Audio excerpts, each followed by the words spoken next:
بسم اللہ الرحمن الرحیم۔ محترم ناظرین، السلام علیکم۔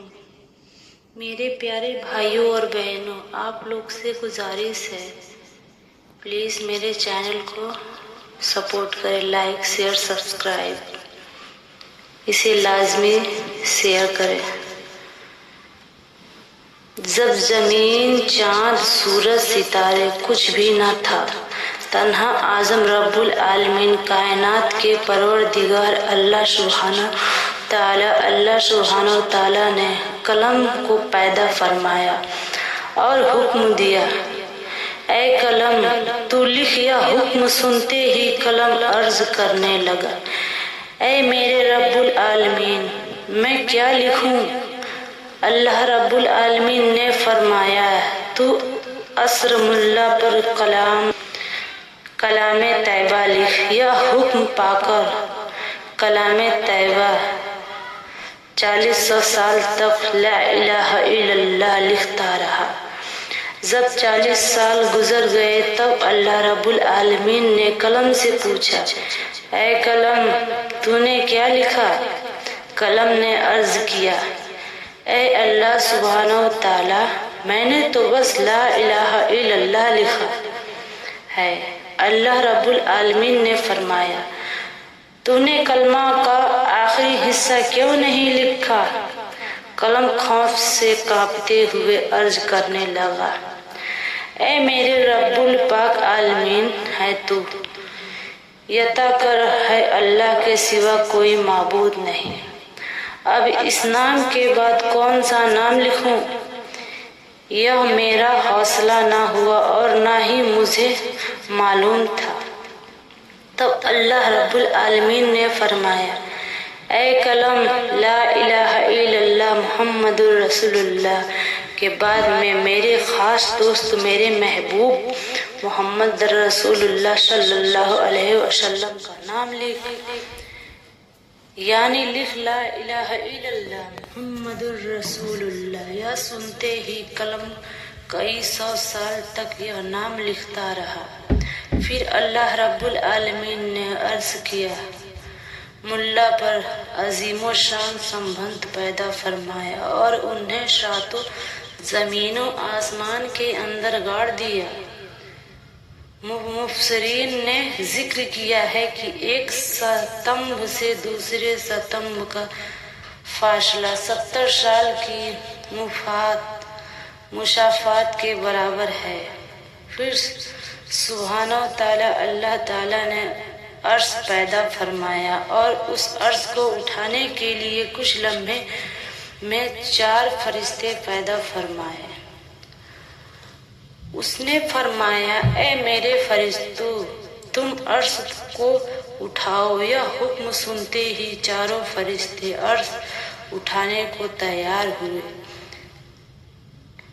لیکن وہ اس سے اٹھا نہ سکے۔ تب اللہ سبحانہ تعالیٰ نے فرشتوں کو ایک دعا سکھائی، سبحان اللہ والحمد للہ ولا الہ الا اللہ واللہ اکبر۔ جب فرشتے نے یہ دعا پڑھی تو وہ عرش اٹھنے کے لیے قابل ہو گئے، اور اسی وقت اللہ رب العالمین کی قدرت سے بے شمار فرشتے پیدا ہوئے اور سب اللہ سبحانہ تعالیٰ کی حمد و ثنا کرنے لگے۔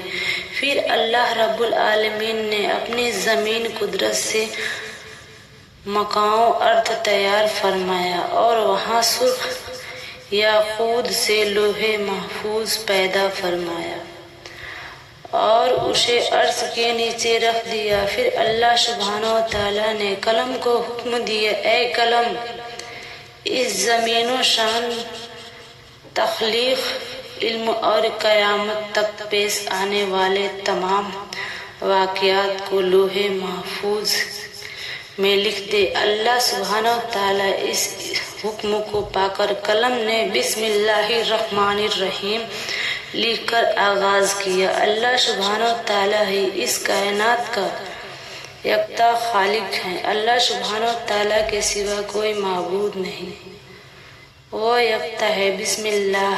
یا پھر اللہ رب العالمین نے قلم کو دوبارہ حکم دیا، اے قلم، آدم علیہ السلام سے لے کر 12,140 انبیاء تک کے تمام حالات لوح محفوظ میں درج کر بس قلم نے یہ حکم پا کر تمام مخلوقات اور تمام واقعات کو لکھ دیا۔ اس کے بعد اللہ سبحانہ وتعالیٰ نے یاقوت کی طرف نظر ڈالی تو یاقوت خوف سے پگھل گیا اور پانی میں تبدیل ہو گیا۔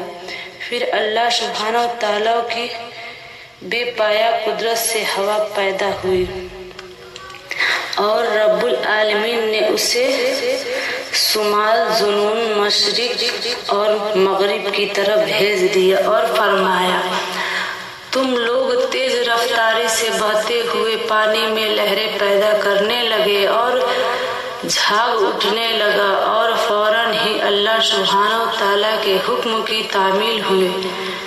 چنانچہ پانی کے اوپر جھاگ جم گیا اور ان جھاگوں کے باہمی تصادم سے اللہ سبحانہ وتعالیٰ کے حکم سے آگ پیدا ہوئی۔